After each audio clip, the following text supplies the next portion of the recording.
Hello friends, आज हम present indefinite tense के बारे में विस्तार पूर्वक चर्चा करेंगे कि किन किन परिस्थितियों में हम प्रेजेंट इंडेफिनेट टेंस का प्रयोग करते हैं। Present indefinite tense, simple present tense के बारे में हम आज विस्तार पूर्वक जानेंगे। प्रेजेंट का संबंध वर्तमान समय से है। जब वर्तमान स्थिति में कोई कार्य किया जाता है तो उसे हम विशेष शब्द है से व्यक्त करते हैं। इसी प्रकार से डेफिनेट का अर्थ होता है निश्चित और इनडेफिनेट का अर्थ अनिश्चित होता है। टेंस का अर्थ काल से है और यही वर्तमान के सूचक शब्द को बताने के लिए हम है शब्द का प्रयोग करते हैं। प्रेजेंट इंडेफिनेट टेंस का अर्थ होता है वर्तमान अनिश्चित काल। अनिश्चित के लिए हम कह सकते हैं कि कार्य की स्थिति से है। हम यहाँ पर यह पता नहीं लगा पाते कार्य पूर्ण हो चुका है, कार्य चल रहा है या कितने समय का कार्य पूर्ण हो गया है। इसका अर्थ है अनिश्चित कि कार्य हो गया है या चल रहा है। कार्य की स्थिति का हमें कोई भी अंदाज़ा नहीं होता। इसी के लिए हमने अनिश्चित शब्द का प्रयोग किया है। और दूसरे शब्दों में कहें तो वर्तमान अनिश्चित काल अंग्रेजी भाषा में सबसे ज़्यादा प्रयोग होने वाला टेंस भी यही है और सबसे ज़्यादा महत्वपूर्ण और सबसे ज़्यादा प्रयोग होने वाला टेंस है वो सिंपल प्रेजेंट इंडेफिनेट टेंस कहलाता है। तो प्रेजेंट का मतलब हम उसको हिंदी में है शब्द से सूचित करते हैं और इंडेफिनेट का अर्थ है अनिश्चित, जिसमें हम कार्य की स्थिति के बारे में कुछ भी कह पाने में समर्थ नहीं है कि कार्य की स्थिति क्या है। आइए दोस्तों, कुछ उदाहरणों से हम समझें कि वर्तमान अनिश्चित काल क्या होता है। राम स्कूल जाता है। अब हम इसमें वर्ब के ऊपर जो क्रिया है हमारी वो जाता है, जाना हो गया। इस जाता शब्द से हमें यह पता नहीं लगता कि कार्य की स्थिति क्या है। अगर इसी की जगह जा रहा होता या जा चुका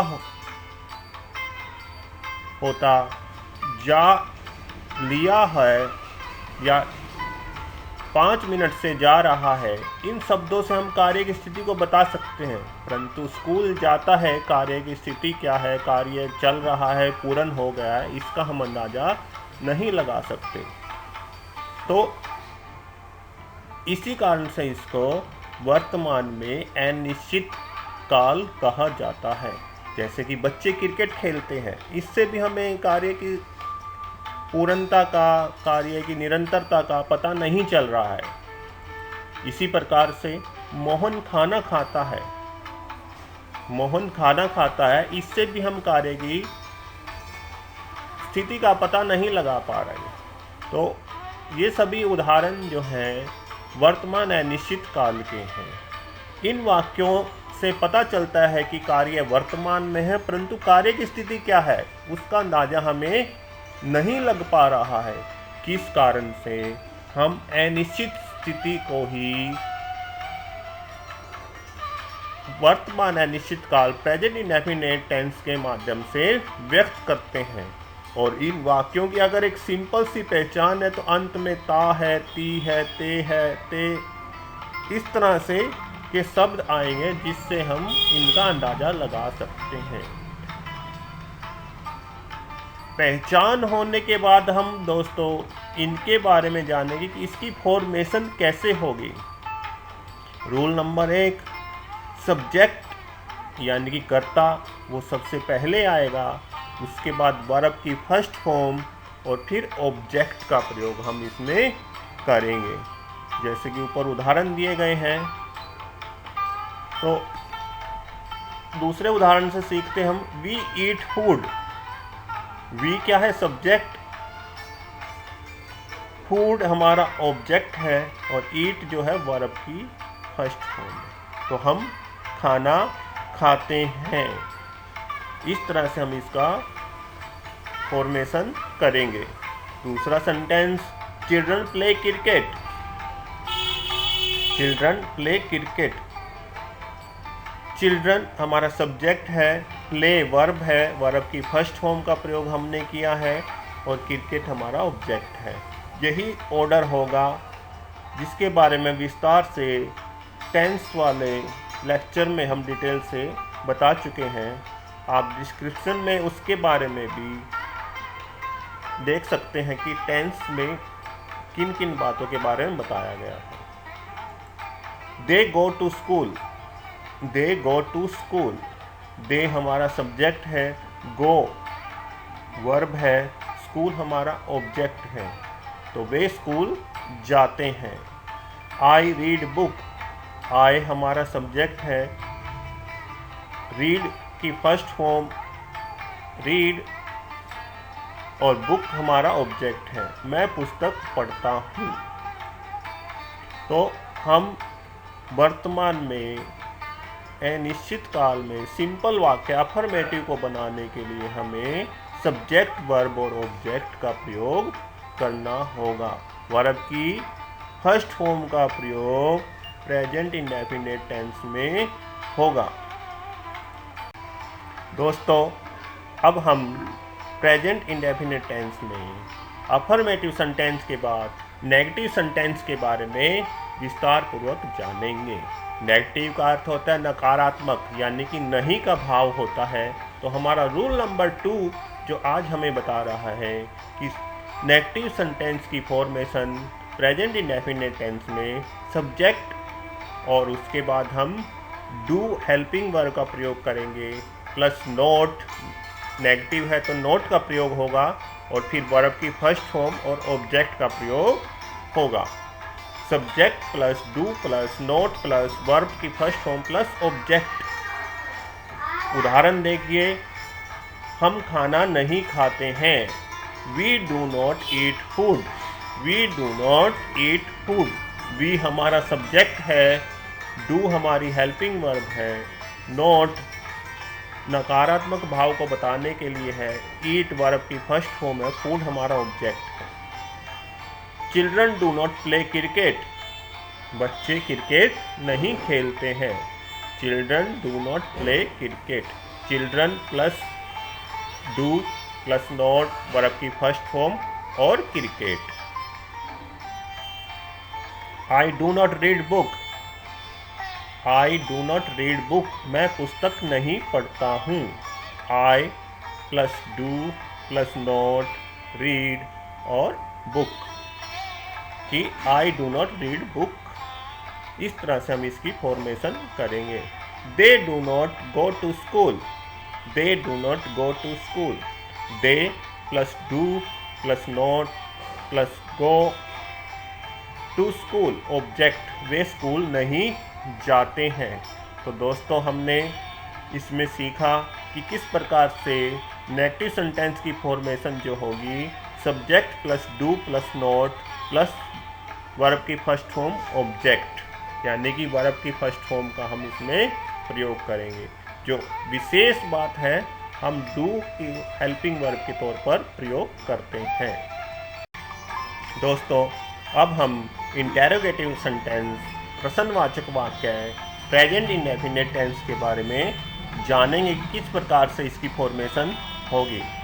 do plus subject plus verb की फर्स्ट फॉर्म प्लस ऑब्जेक्ट, यानी कि हमें क्या वाले वाक्यों को हम जो हमारा हेल्पिंग वर्ब है वो सब्जेक्ट से पहले आ जाएगा, फिर वर्ब की फर्स्ट फॉर्म और ऑब्जेक्ट। आइए इनके उदाहरण से जानें। Do they play. Do they play, क्या वे खेलते हैं। डू हमारा जो है हेल्पिंग वर्ब सब्जेक्ट से पहले आया है और फिर सब्जेक्ट और फिर जो है वर्ब की first form. Do I read book. Do I read book, क्या मैं पुस्तक पढ़ता हूँ। Do plus subject plus verb की फर्स्ट फॉर्म प्लस ऑब्जेक्ट, बाद में sign of interrogation. Third sentence है हमारा do they go to school, क्या वे स्कूल जाते हैं। Do they go to school, क्या वे स्कूल जाते हैं। तो हमने क्या किया है कि इसमें हमने डू को सब्जेक्ट से पहले यूज किया है, उसके बाद सब्जेक्ट, फिर वर्ब की फर्स्ट फॉर्म और object. Do you play cricket, क्या तुम क्रिकेट खेलते हो। डू यू प्ले क्रिकेट, क्या तुम क्रिकेट खेलते हो। Do plus subject plus verb की फर्स्ट फॉर्म और ऑब्जेक्ट। आइए दोस्तों हम interrogative negative sentence present indefinite के बारे में जानें कि कैसे इसकी फॉर्मेशन का प्रयोग होगा। Do plus subject plus note verb की फर्स्ट फॉर्म और ऑब्जेक्ट, यानी कि इंटेरोगेटिव नेगेटिव सेंटेंस में नोट का प्रयोग सब्जेक्ट के बाद होगा, ये ध्यान रखना है। और डू जो हमारी हेल्पिंग वर्ब है वो सब्जेक्ट के पहले होगा। उदाहरण देखिए, do they not play cricket, क्या वे क्रिकेट नहीं खेलते हैं। Do they not go to school, do they not go to school, क्या वे स्कूल नहीं जाते हैं। Do I not read book, क्या मैं पुस्तक नहीं पढ़ता हूँ। Do I not read book, क्या मैं पुस्तक नहीं पढ़ता हूँ। Do you not sing a song, क्या तुम गीत नहीं गाते हो। क्या तुम गीत नहीं गाते हो। तो दोस्तों हमने सीखा इंटेरोगेटिव नेगेटिव पर्सनवाचक नकारात्मक वाक्यों में हम do plus subject plus note verb की फर्स्ट फॉर्म और ऑब्जेक्ट का प्रयोग करते हैं। दोस्तों आइए हम प्रेजेंट इंडेफिनिट का सबसे कंफ्यूजिंग पार्ट सीखते हैं कि प्रेजेंट इंडेफिनिट में हम वर्ब की फर्स्ट फॉर्म के साथ एस या एस क्यों लगाते हैं। सबसे ज़्यादा प्रयोग होने वाला टेंस जो होता है प्रेजेंट इंडेफिनिट टेंस है, और इसी के अंदर हम वर्ब की फर्स्ट फॉर्म के साथ एस या एस डू के स्थान पर डज का प्रयोग भी करते हैं। तो वो क्यों होता है इसके बारे में जानें। जैसे कि राम स्कूल जाता है, ये वाक्य देखिए। दूसरा वाक्य राम स्कूल जाते हैं,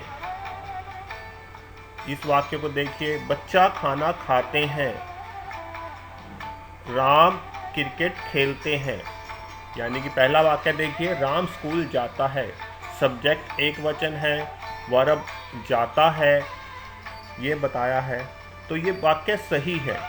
पर दूसरा वाक्य देखिए, राम स्कूल जाते हैं, जाते हैं ये बहुवचन को शो कर रहा है, प्लूरल को शो कर रहा है, राम एक वचन है, तो ये हमारा वाक्य गलत है, इसकी जगह जाता है। तो एस या एस यही शो करता है जब हम वर्ब की फर्स्ट फॉर्म के साथ लगाते हैं।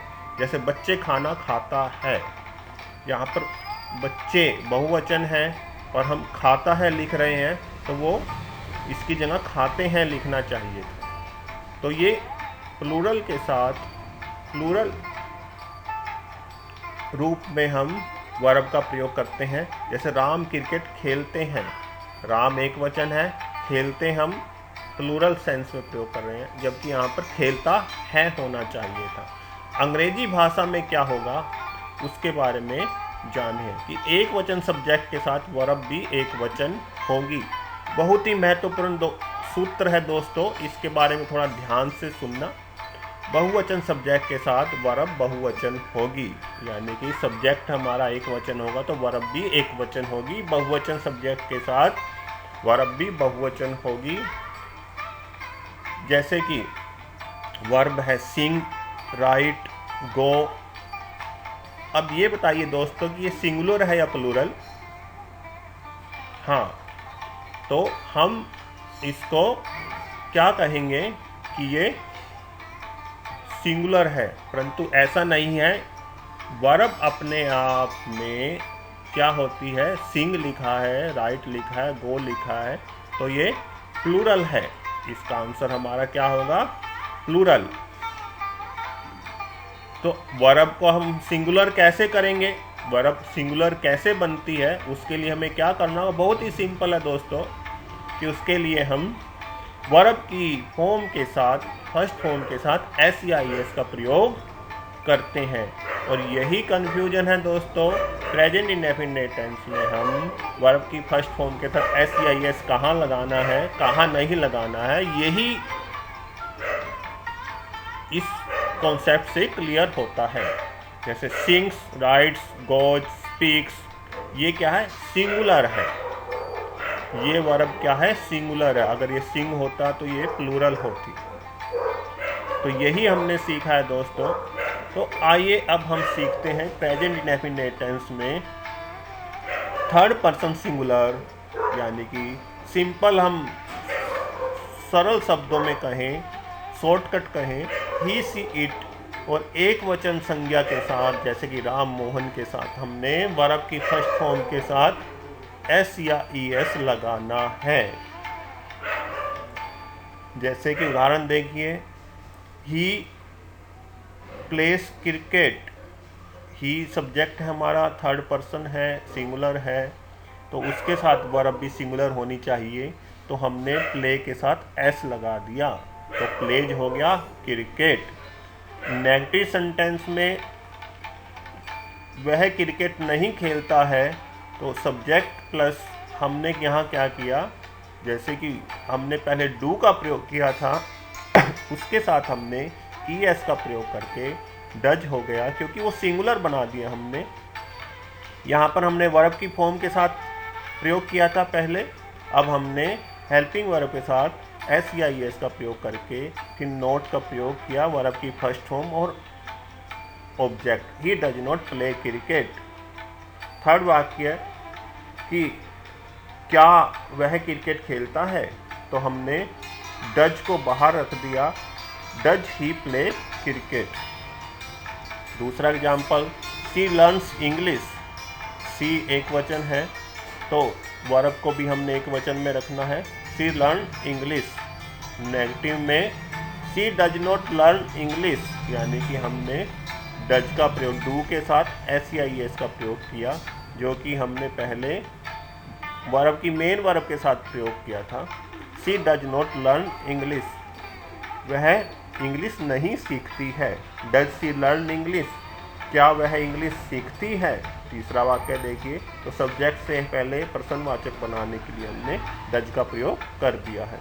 मोहन टेक्स टी, मोहन चाय पीता है। मोहन टेक्स टी, मोहन एक वचन है, टेक्स को भी हमने एक वचन के तौर पर लिया, तो मोहन टेक्स टी हो गया। Mohan does not take tea, Mohan does not take tea, जो हमने एस या ई एस यहाँ लगाना था हमने डू के साथ लगा दिया, तो डज हो गया। Mohan does not take T.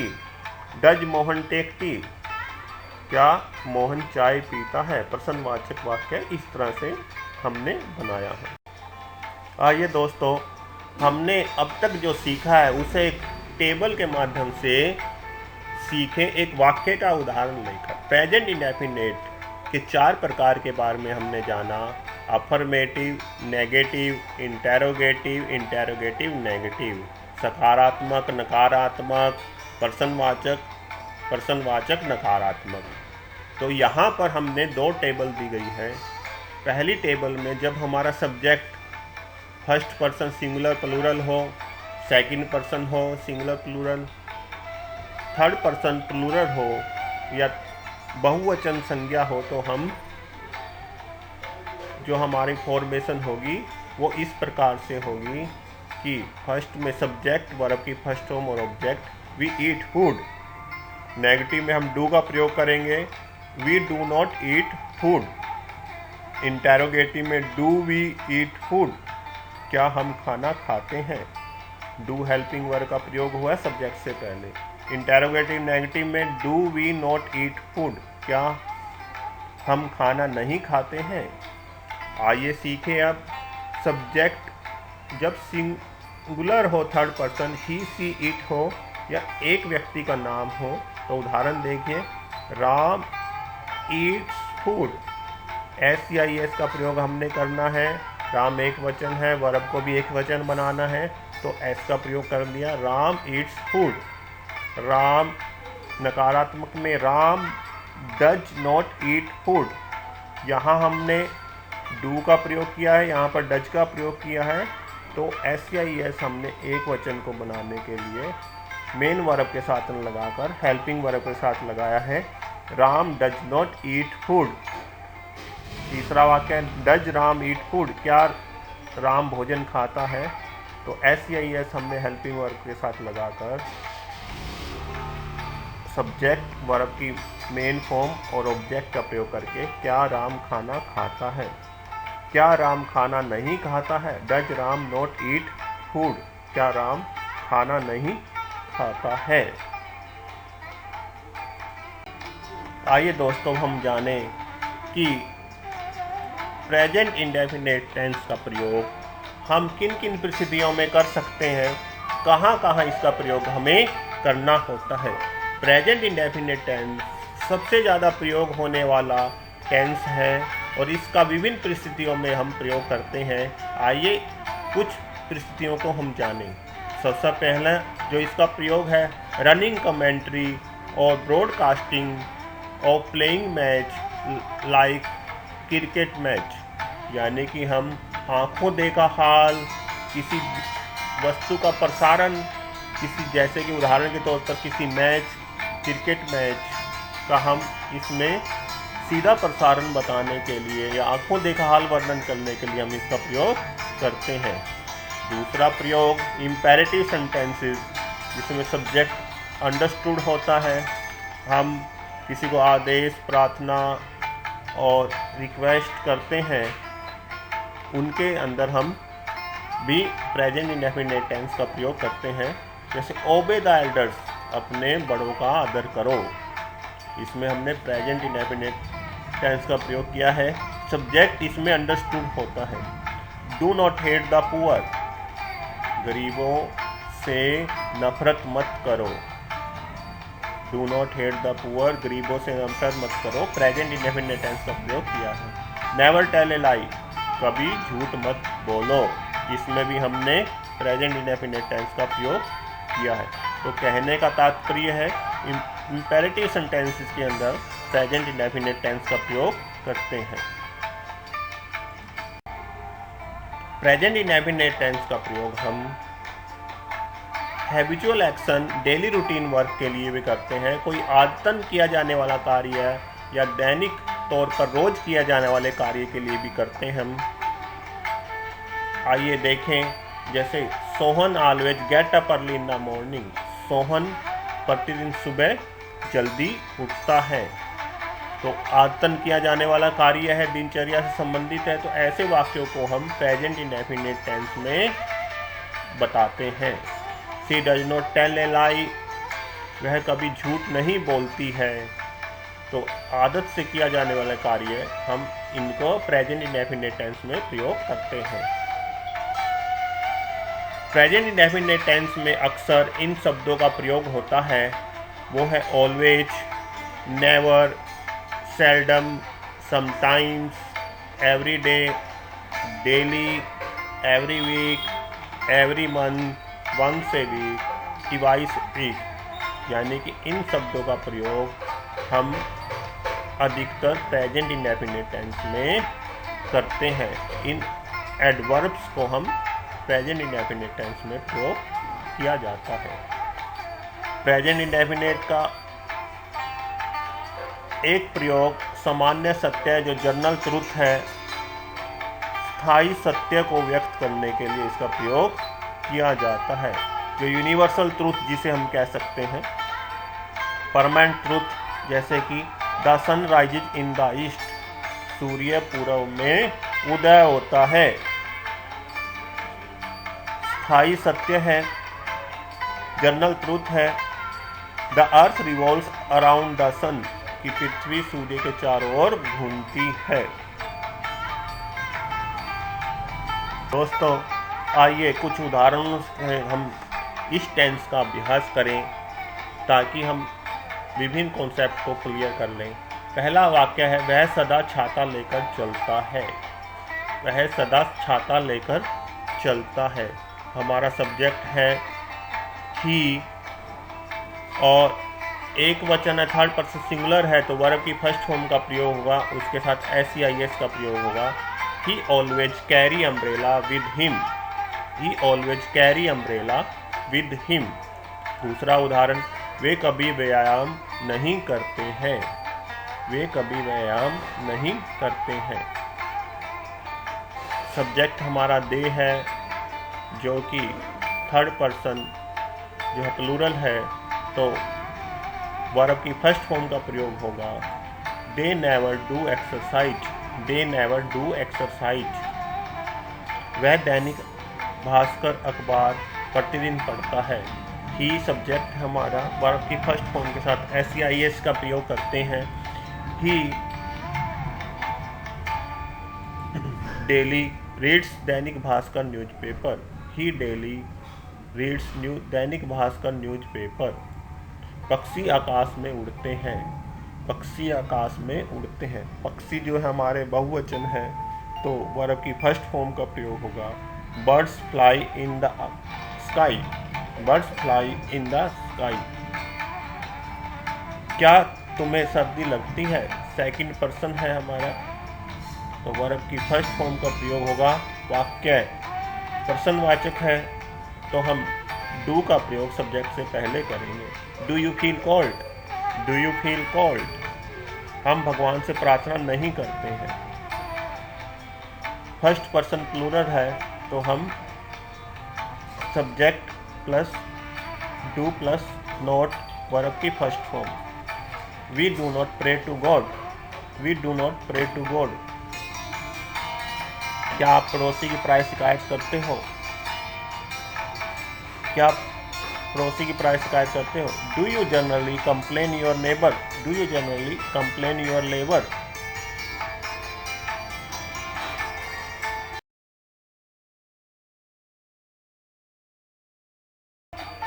दोस्तों, थैंक्स फॉर वॉचिंग। इस तरह की वीडियो देखने के लिए आप चैनल को लाइक कीजिए, शेयर कीजिए और सब्सक्राइब कीजिए, ताकि आपको और भी वीडियो इस तरह की मिल सके। Thank you.